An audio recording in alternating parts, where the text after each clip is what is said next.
Bonjour et bienvenue, je suis Anne-Marie Cunier et je suis ravie de vous recevoir dans le podcast Learn and Enjoy.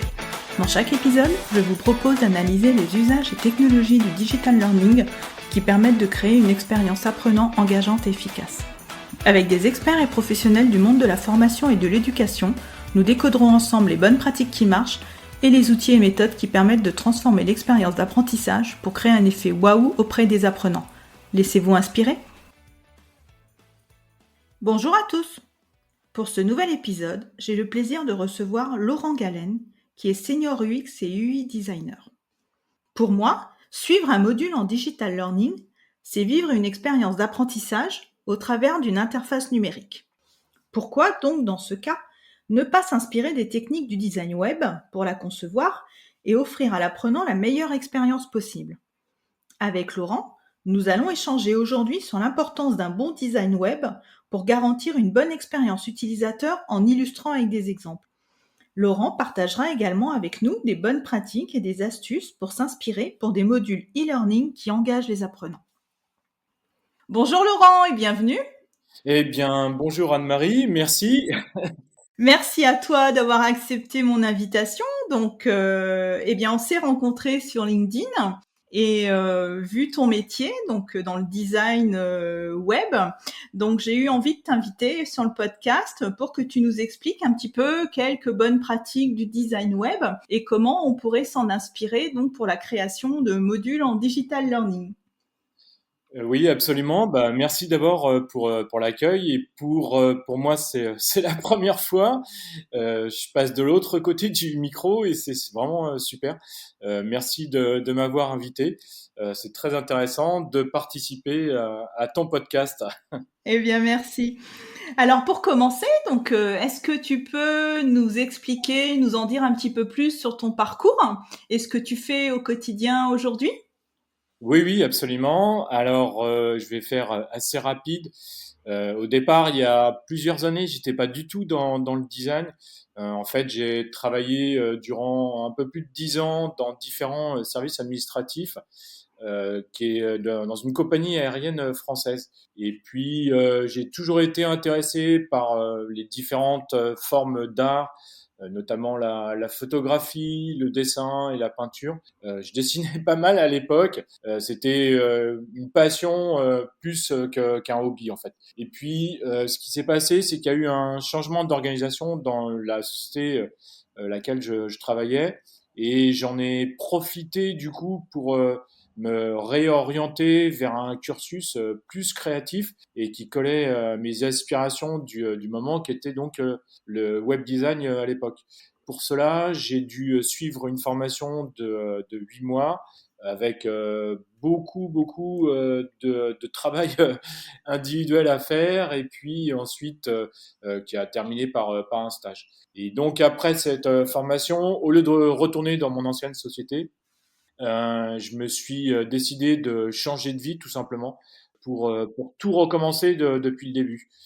Et à partir de là, j'ai travaillé dans une toute petite société qui crée des animations en GIF pour des campagnes publicitaires ou des jeux par SMS.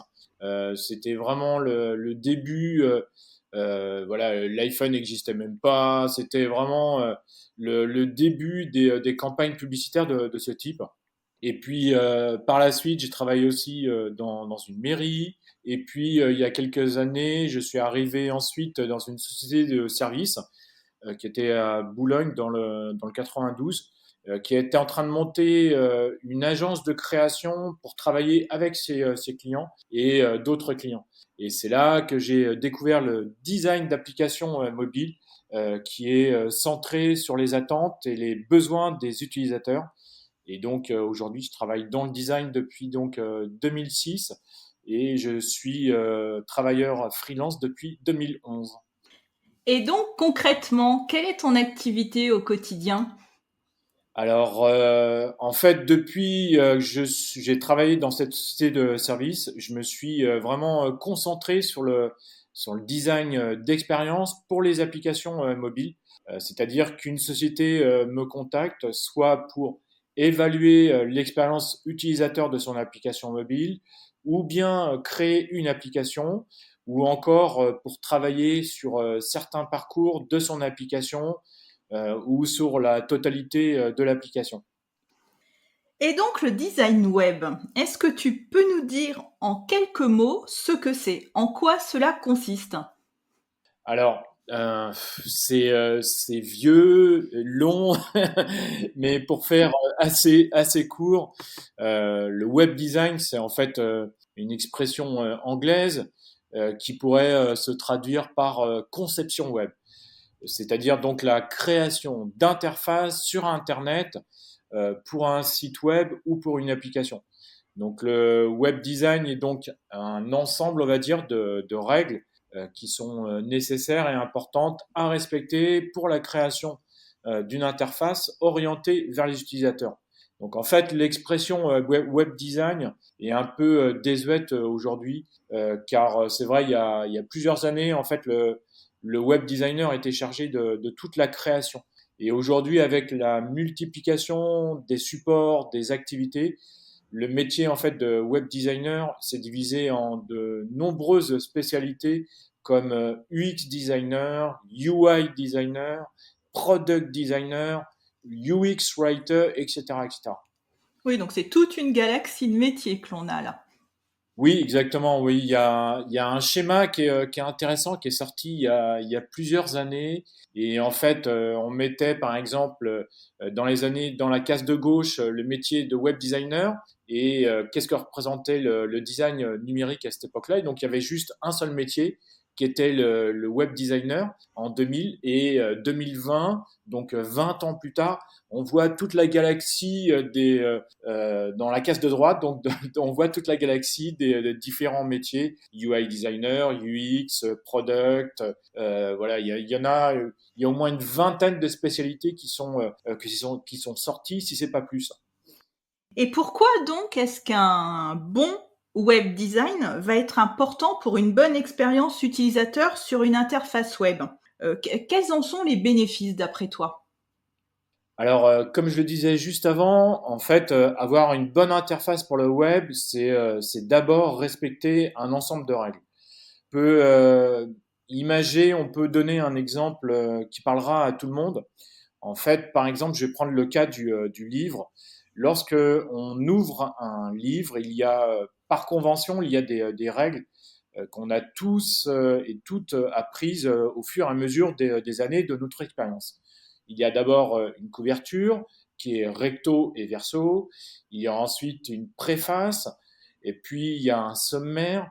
Et ce livre est divisé ensuite en chapitres pour se terminer par une liste de références, puis des remerciements à la fin. Et il y a aussi un index alphabétique. Alors c'est sûr, après, l'ordre peut différencier, mais c'est une convention. Et on peut dire que de lire un livre, pardon, dans cet ordre, c'est déjà de satisfaire en partie l'expérience du lecteur, donc de l'utilisateur. Mais bien sûr, un livre, c'est bien plus que ça. C'est aussi une histoire, un récit qui embarque le lecteur. Il y a la mise en scène, les personnages. C'est comment le livre aussi a été écrit, le ton, c'est-à-dire le ton et le langage. Mais si on va plus loin, c'est aussi le style graphique qui a été choisi pour d'abord attirer l'œil dans la librairie et reconnaître le livre et ensuite pour décorer le livre, entre guillemets, qui va plonger le lecteur immédiatement dans l'ambiance grâce aux images, aux couleurs, à l'iconographie. Et puis, il y a aussi la typographie qui aura été retenue pour illustrer les couvertures, les photos et les illustrations dans les livres. En fait, pour bien créer un site web, c'est aussi important que de créer un livre pour plonger l'utilisateur dans l'univers du site et qu'il en ressort avec la meilleure expérience possible. Mais avant de créer la meilleure expérience possible, il est absolument nécessaire de définir les objectifs du site, quel est l'objectif principal du site web, qu'est-ce que recherche ma cible dans ce site, comment vais-je répondre à ma cible, quel serait le parcours utilisateur idéal, etc. Donc il y a beaucoup de choses qui rentrent en compte. Et pour celles et ceux d'ailleurs qui souhaitent en savoir plus sur l'expérience design ou ce qu'on appelle aujourd'hui le UX design, je vous recommande d'écouter en fait l'épisode numéro 29 avec Nicolas Roland qui parle du Learning Experience Design que j'ai écouté et il explique vraiment très bien comment il a adapté certaines méthodes du design thinking ou du l'UX design au service du digital learning. Et donc pour revenir à créer un site web, en fait, ce n'est pas juste, comme je le disais, prévoir un bon contenu visuel, des jolies photos, des polices originales, mais c'est surtout de proposer la meilleure expérience possible. Je peux donner un autre exemple. Si on prend la page de recherche Google, en fait, il y a juste un titre et un moteur de recherche, et pourtant, c'est déjà proposé une expérience. C'est minimaliste au possible. Il y a juste le logo, on sait tous comment ça fonctionne, on sait sur quel bouton faut appuyer, et pourtant, il y a très très peu d'éléments. Et donc, lors de la création d'un projet, il est donc nécessaire de bien organiser les pages, faciliter la navigation, d'avoir une bonne arborescence, mettre en avant des éléments les plus importants, par exemple un bouton d'action ou ce qu'on appelle un CTA, un call to action, de créer des interactions aussi avec les utilisateurs, bien sûr de respecter la charte graphique qui va contenir les couleurs, la typographie, les images, si elles existent, mais aussi que le site web soit adaptable à tous les supports, mobile, tablette et desktop web, et puis surtout accessible à tous les utilisateurs qui respectent les normes WCAG et RGAA en France.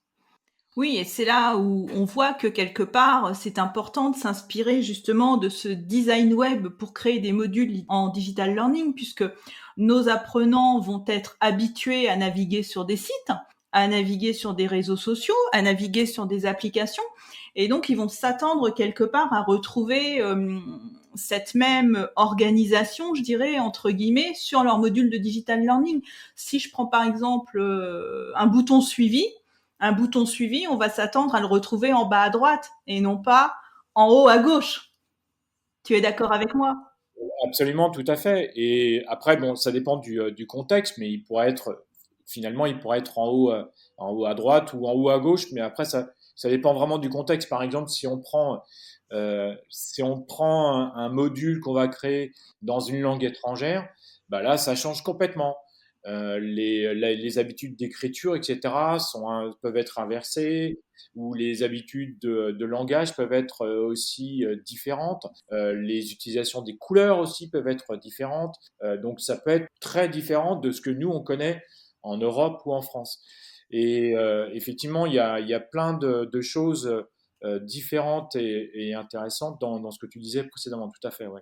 Oui, et d'ailleurs, pour rebondir sur les couleurs, dans l'épisode qui était consacré au graphisme avec Karl Grant, elle expliquait bien cela, de bien s'immerger dans la culture du pays de l'apprenant, car les couleurs n'ont pas forcément la même signification d'un pays à l'autre. Donc c'est important aussi de Oui, oui, tout savoir à cela. fait. Et pour terminer là-dessus, effectivement, il y a aussi quelque chose qui est très intéressant de savoir, c'est que au final, aujourd'hui, les gens qui utilisent le web ou des applications mobiles sont de plus en plus actifs face aux problèmes qu'ils peuvent rencontrer. Et ils ont de plus en plus de savoir acquis justement depuis les 20 dernières années grâce voilà, à la multiplication des supports numériques. Et si on leur propose une mauvaise expérience, ça veut dire ils vont être insatisfaits. Et de là, il va y avoir aussi un problème, c'est que il va découler pour le service qui va être proposé, il va forcément avoir de mauvaises répercussions en termes commerciaux aussi. Et donc ça, c'est important. Donc ça a le bénéfice d'avoir une véritable expérience pour l'utilisateur, une bonne expérience pour l'utilisateur, a un fort impact sur le ROI, sur ce qu'on appelle le return of On return et- on investment. exactement. Oui, et tout à fait. Et de même pour l'expérience apprenant, avoir une belle expérience utilisateur va favoriser l'apprentissage pour les apprenants. Et est-ce que tu aurais, donc pour illustrer, est-ce que tu pourrais nous donner quelques exemples de sites qui sont particulièrement réussis pour toi en termes d'expérience utilisateur? Alors, c'est amusant parce que j'ai fait l'exercice récemment sur LinkedIn. J'ai demandé un petit peu aux gens que je connaissais qui me suivaient un petit peu. J'ai fait un petit sondage. Et bon, c'est vrai que c'est difficile de citer quand même des exemples car il y a vraiment des milliers de sites qui respectent l'utilisateur. Comme je l'ai dit précédemment, voilà, un bon site web doit proposer la meilleure expérience possible. Puis voilà, tous les sites ne proposent pas la même expérience et tant mieux. Les objectifs business et les objectifs des utilisateurs sont différents selon les sites. Mais on peut citer des géants du net comme Apple.com ou Airbnb.com. Et en plus, Airbnb, ce qui est très intéressant, c'est qu'ils ont su s'adapter à toutes les crises qu'on traverse depuis 2 ans en proposant différentes expériences. Et en ce moment, par exemple, ils proposent de recueillir des réfugiés ukrainiens. Bon, il y a aussi pas mal de produits Google. Et puis voilà, comme je le citais tout à l'heure, le site et l'app de google.com, le moteur de recherche. Et il y a aussi quelque chose qui est très intéressant que les gens peuvent aller voir ou tester. C'est aussi l'application mobile Duolingo qui permet d'apprendre une nouvelle langue. Et vous verrez, il y a tout un univers de gamification avec les notifications, le jeu, les couleurs, le style graphique qui est vraiment très intéressant. Et ils sont particulièrement reconnus dans la gamification. Oui, Duolingo est vraiment très sympa comme appli, ouais. Et comment est-ce qu'on peut concilier un design efficace qui va s'adapter sur différentes interfaces? Parce que quelquefois, en digital learning, on va concevoir un module qui va être parfait sur son PC, sur son ordinateur, mais lorsqu'on le passe sur le smartphone, il ne marche plus. Enfin, ce n'est plus du tout la même expérience. Donc, comment est-ce que on peut faire pour concilier, en fin de compte, cette adaptation, quelle que soit l'interface que l'on utilise, que ce soit un ordinateur, un smartphone ou une tablette? Alors, en fait, pour vraiment concilier un site qui s'adapte à tous les supports, donc desktop, comme tu le disais, tablette et mobile, il faut tout simplement respecter certaines règles qui sont issues finalement d'une seule méthode pardon, qu'on appelle le responsive design. Alors, pour faire simple, c'est une méthode qui part du design du plus petit écran, c'est-à-dire mobile, pour s'étendre, pour aller vers le plus grand, donc le desktop. Et à partir de là, il suffit de respecter une grille qu'on a déjà prédéfinie à l'avance. On va ensuite insérer ce qu'on appelle des breakpoints, donc c'est des points de rupture entre les différentes interfaces. Et globalement, il faut respecter l'ensemble des tailles des éléments selon leur destination. Par exemple, si on prend un bouton d'acceptation, sera forcément certainement plus grand sur mobile que sur desktop. Pourquoi? Bah, tout simplement, sur desktop, l'utilisateur utilise sa souris pour naviguer et donc pour viser, pour pointer et cliquer. Et il est aidé en plus par une flèche, donc il n'a pas franchement besoin d'une aide dans sa navigation. Alors que sur mobile, finalement, l'objet qui va servir à pointer, bah, c'est le doigt, c'est notre doigt, et tous les utilisateurs n'ont pas la même taille de doigt. Donc, il va falloir que le bouton soit le plus grand possible, le plus différenciant possible par rapport au reste du design, qui soit très saillant aussi, différent, pour que l'utilisateur puisse cliquer au bon endroit et pas se tromper justement. Donc, ce que tu dis, c'est que lorsque, par exemple, on va penser l'architecture d'un module de digital learning, il vaut mieux le penser au départ en imaginant l'expérience sur mobile pour ensuite l'adapter sur ordinateur, c'est ça? de partir du plus petit pour aller après jusqu'au plus gros, c'est ça? Absolument, tout à fait, tout à fait. C'est ce qui se passe hein, d'ailleurs dans tous les sites web aujourd'hui. On utilise la méthode du responsive design. On part du plus petit écran, donc les écrans mobiles, pour s'étendre, pour tendre son design vers le mode desktop. Pourquoi? Bah, tout simplement, avec la méthode du responsive design, finalement, on est obligé de se contraindre à mettre l'essentiel. C'est-à-dire qu'on ne s'étend pas dans les textes, on ne s'étend pas sur les boutons, on n'écrit pas 3 phrases ou 3 lignes dans un bouton, on écrit un mot et il faut que ça soit le plus efficace possible. On écrit que l'essentiel sur une interface mobile. Et ensuite, quand on s'étend vers le desktop, eh bien finalement les textes vont être un peu plus longs ou alors on peut s'étendre différemment sur les photos ou des choses comme ça. Et du coup, on a plus de place. Mais vu qu'on a été restreint précédemment, à chaque fois, on va se poser la question de se dire, est-ce que finalement, on a besoin d'en rajouter, etc.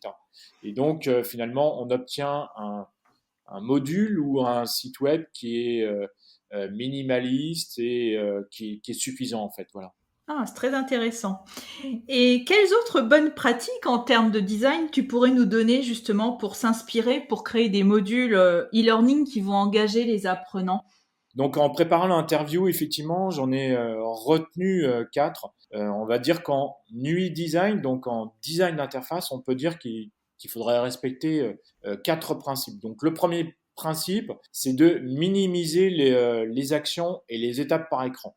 Ça veut dire qu'il faut que l'utilisateur puisse aller d'un endroit A vers un endroit B en très peu de clics. Dans une interface mobile, c'est encore plus véridique car l'espace est limité. Donc ça veut dire qu'il faut respecter aussi les règles de lecture, de navigation. Ce qu'on appelle également cet ensemble de règles, c'est les guidelines.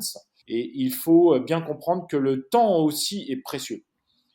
Par exemple, on peut prendre un exemple d'une page article chez Amazon et vous pouvez l'analyser dans la version mobile et vous allez voir que finalement, cette page, il y a tous les éléments qui sont importants vont apparaître immédiatement et les éléments les moins importants vont vous apparaître dans une seconde lecture et finalement, c'est fait exprès. Ensuite, il y a un deuxième élément qui est important, un deuxième principe, c'est de réduire la charge cognitive. Alors, la charge cognitive, c'est la qualité d'information qui occupe la bande passante de votre cerveau. Et l'objectif, finalement, lors de la conception d'une interface, c'est de réduire les distractions dont vos utilisateurs n'ont pas besoin, tout en facilitant l'interaction ou l'analyse des informations dont ils ont besoin. Donc ça veut dire qu'une excellente conception de l'interface utilisateur signifie que les gens n'ont pas à réfléchir. Ils vont faire l'action presque immédiatement et de façon intuitive. Et sans que votre utilisateur connaisse à l'avance votre écran. Et les utilisateurs ne connaissent pas non plus vos compétences de conception en coulisses. Ils n'ont pas besoin normalement de comprendre pourquoi on doit le faire puisque finalement, c'est intuitif. Ensuite, le troisième principe, c'est de vous assurer que les dialogues doivent aboutir à une fermeture. Ça veut dire que lorsque vous commandez un article sur Internet, par exemple, il y a ce qu'on appelle un circuit narratif qui est clair en 3 actes. Un, au début, vous parcourez différents produits. Deux, au milieu, vous avez sélectionné votre produit et vous passez à la caisse. Et 3, à la fin, vous recevez une confirmation de commande. Donc l'utilisateur est rassuré déjà dans ce type de schéma. Eh bien, finalement, ça devrait presque se passer comme ça à peu près sur tous les sites. Le bonus, en fait, c'est la satisfaction. En appliquant cette boucle en 3 actes, vous pouvez ajouter des notifications à certaines actions de l'utilisateur, par exemple ajouter ou bien enregistrer. Donc ça c'est intéressant. Et voilà.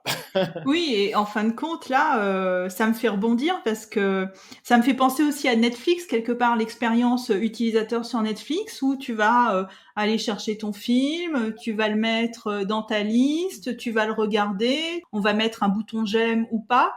Et quelque part, je dirais que pour un module e-learning, on peut aussi respecter ce même schéma. Donc, lorsqu'on va se connecter sur la plateforme LMS, on va aller choisir sa formation, on va la suivre, on va la terminer. Et comme tu disais ensuite, rajouter des notifications ou des bonus pour la satisfaction. Là, on peut aussi rajouter certaines actions pour soutenir l'expérience d'apprentissage. Ça peut être des badges, des points, une barre de progression, des notifications aussi, des rappels, etc. quoi. Absolument, tout à fait. Bon, Netflix, ils utilisent aussi pas mal de biais cognitifs. Bon, là, c'est très connu des designers. Netflix utilise beaucoup de biais cognitifs, etc. Il y a beaucoup de choses qu'ils utilisent. Et l'expérience Netflix est vraiment très, très poussée. Donc là, je préférais pas en parler parce qu'on pourrait en parler durant des heures. Ça nous fera un épisode. Voilà, mais effectivement, c'est vraiment c'est un très bon exemple Netflix. Mais pour se rapprocher effectivement de ce que je disais en amont, c'est vrai que si on prend un site comme Amazon ou même un site pour faire ses courses aujourd'hui, voilà, ça peut être un bon exemple aussi. Et donc enfin, pour revenir à mes quatre principes, le dernier principe, je pourrais dire, c'est de fournir une prochaine étape claire.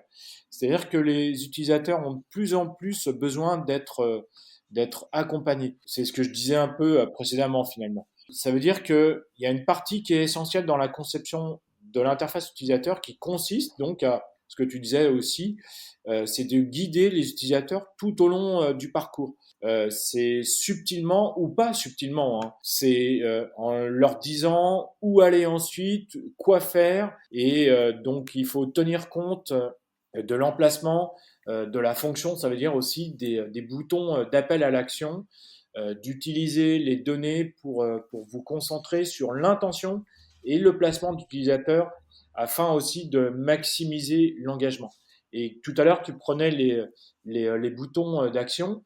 Bah, ça veut dire que dans un module, par exemple, on pourrait imaginer qu'il pourrait y avoir aussi, ce que tu disais aussi précédemment, de marquer les différentes étapes et puis de placer le bouton d'action toujours au même endroit et toujours de la même couleur pour que ça soit compréhensible et que l'utilisateur ne soit pas perdu.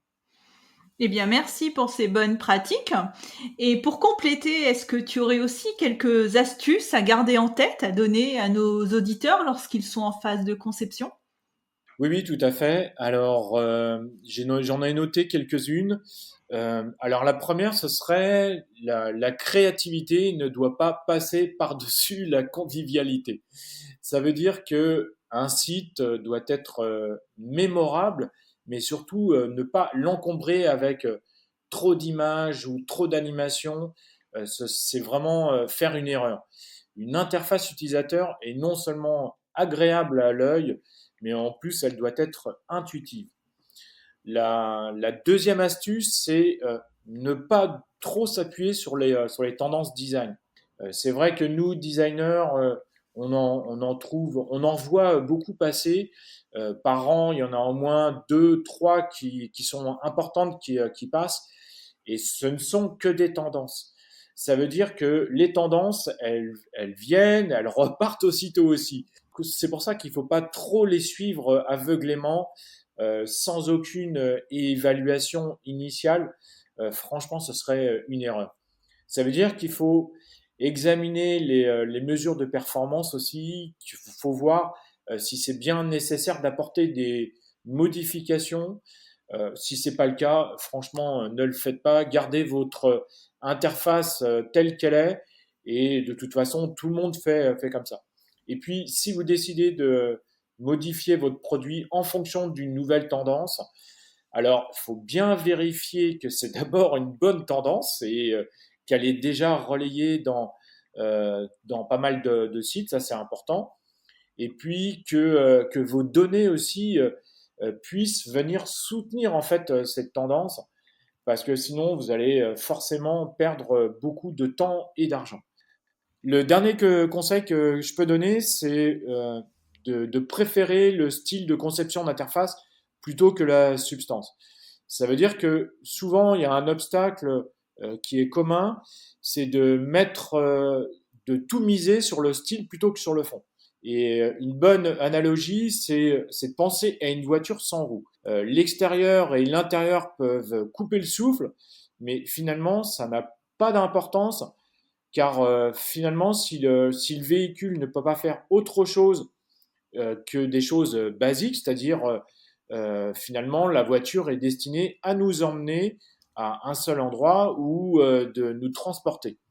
Donc je conseille à toutes les personnes finalement de débuter par ce qu'on appelle l'organigramme du site web ou de l'application, donc c'est-à-dire toute l'architecture, et ensuite de valider vos hypothèses auprès de clients potentiels. Et puis, si vos hypothèses s'avèrent vraies, vous pouvez alors envisager de les inclure dans votre interface utilisateur. Oui, et puis là, ça va être pareil pour un module en digital learning. Donc, l'idée, ça va être de créer un premier prototype et de tester ensuite ce prototype auprès des apprenants pour valider qu'il fonctionne et ensuite de le développer. Et c'est ce que Nicolas disait aussi dans son épisode, lorsque dans son sprint design, il crée un prototype et pour le développer ensuite. Voilà, tout à fait. Je pense que ce qui peut être intéressant, c'est d'abord de l'essayer peut-être sur 5, 6 personnes, plus si on peut, mais il faut se limiter à 8, 10 personnes au maximum pour le tester et voir son efficacité. Et ensuite, effectivement, de le réajuster au fur et à mesure des connaissances qu'on a auprès des testeurs, entre guillemets. Et à partir de là, on peut lancer une première version qui viendra s'améliorer et s'affiner par la suite. Ça sera une V1, V1.5, V1, V2, etc. Et à partir de là, on arrivera au bout de plusieurs mois, de plusieurs semaines ou de plusieurs mois, à un produit qui s'adaptera de mieux en mieux aux utilisateurs et qui satisfera le mieux possible les utilisateurs et donc un retour sur investissement beaucoup plus important. Merci beaucoup, Laurent. Eh bien, écoute, on va arriver à la fin de notre épisode. Donc, pour conclure, j'ai une dernière question. Donc, on entend de plus en plus parler de design éco-responsable, de green UX. Est-ce que tu peux nous en parler en quelques mots? Alors oui, tout à fait. Alors c'est vrai que notre environnement, on va dire proche ou plus lointain, se dégrade de plus en plus et de plus en plus vite. Je fais un rapport au dernier rapport du GIEC. Bon, bien entendu, la cause écologique devient aussi une priorité dans le web. Et donc, depuis quelques années, depuis quelques mois, se développe ce qu'on appelle le design éco-responsable ou de green UX. C'est-à-dire qu'on va finalement rationaliser au plus simple la création, mais aussi le développement d'un site web, d'une application mobile, en utilisant des bonnes pratiques afin de réduire ses répercussions sur l'environnement et son empreinte environnementale. Donc on va travailler sur des axes qui vont être la simplicité, c'est-à-dire mettre moins de fonctionnalités, moins de pages. On va travailler aussi sur la pertinence, ça veut dire minimiser le temps pour accomplir une tâche. On va travailler aussi sur ce qu'on appelle la frugalité, c'est-à-dire la réduction ou même la disparition des images, des fonctionnalités ou même des couleurs sur les images, le poids des images. Il y a même certains sites qui vont carrément éviter de mettre des vidéos.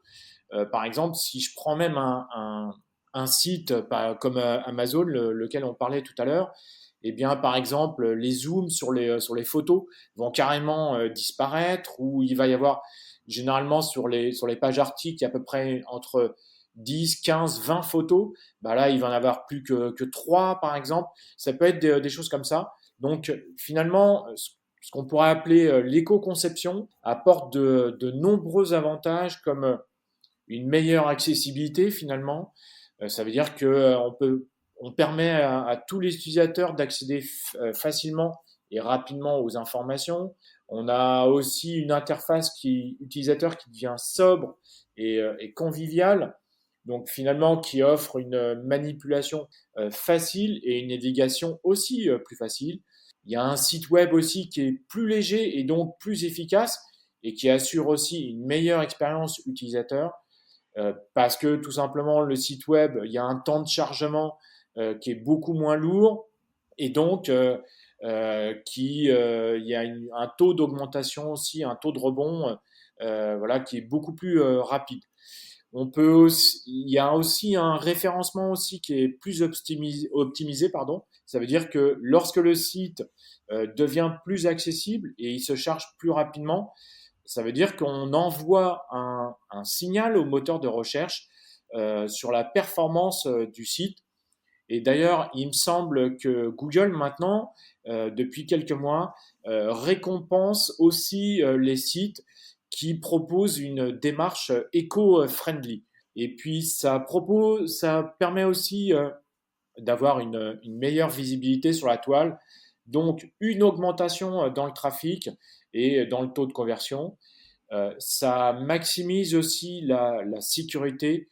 Et bien le fait d'épurer le site des fonctionnalités superflues et donc il y a moins de code qui est vulnérable aux attaques des pirates informatiques. Ça permet aussi de fortifier sa sécurité et sa résistance pardon, contre les intrus.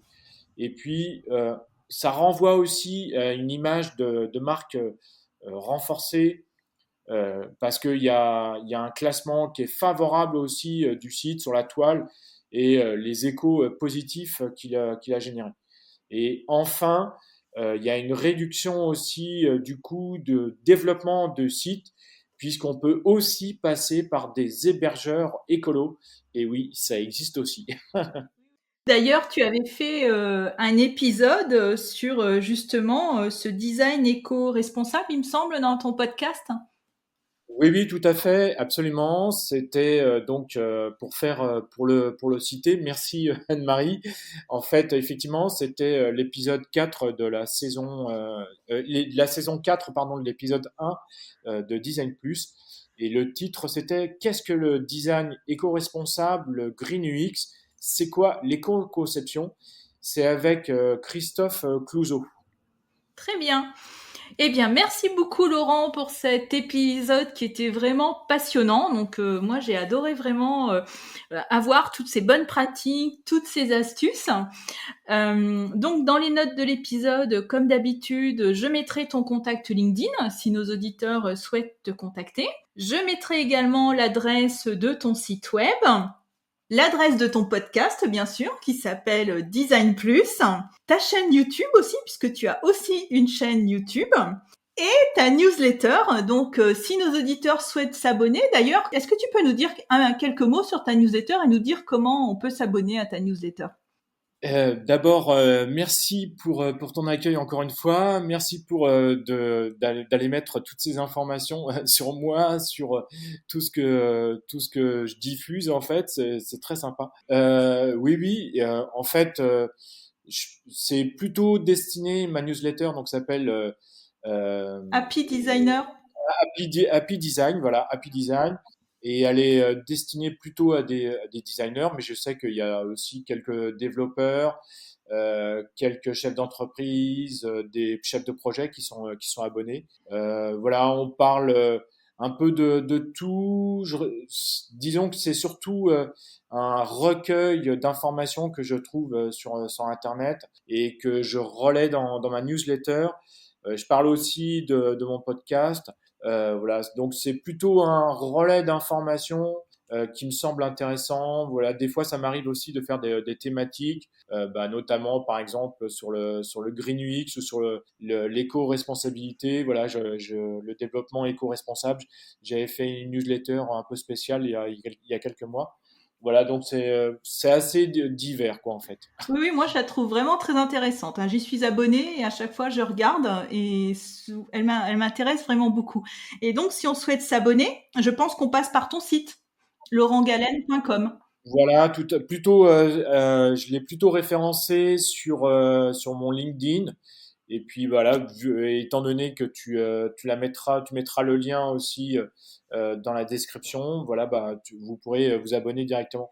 Parce que c'est un lien Mailchimp et les liens Mailchimp sont toujours un peu trop longs, quoi. Voilà. D'accord, très bien. Bon, bah, je mettrai le lien directement. Eh bien, merci beaucoup Laurent. Merci beaucoup pour cet épisode. J'ai été ravie de te recevoir. Eh bien, merci beaucoup encore et c'était vraiment très sympa d'échanger avec toi et puis d'être passé de l'autre côté du micro. C'était encore une première fois et c'était vraiment très sympa. Merci Anne-Marie. Eh bien, merci Laurent. À très bientôt. Au revoir. Merci, au revoir. J'espère que cet épisode vous a plu. Si vous aimez le podcast Learn and Enjoy et si vous avez envie de me soutenir, de m'aider à faire connaître ce podcast, la meilleure façon, c'est de me laisser une note 5 étoiles sur Apple Podcast ou un petit commentaire. Pensez aussi à vous abonner pour être informé de la sortie des prochains épisodes. Et pour rester en contact ou me proposer un thème que vous souhaitez que j'aborde, vous pouvez me rejoindre sur LinkedIn. Vous me trouverez sous mon nom, Anne-Marie Cuinier. Je vous dis à très vite pour un nouvel épisode.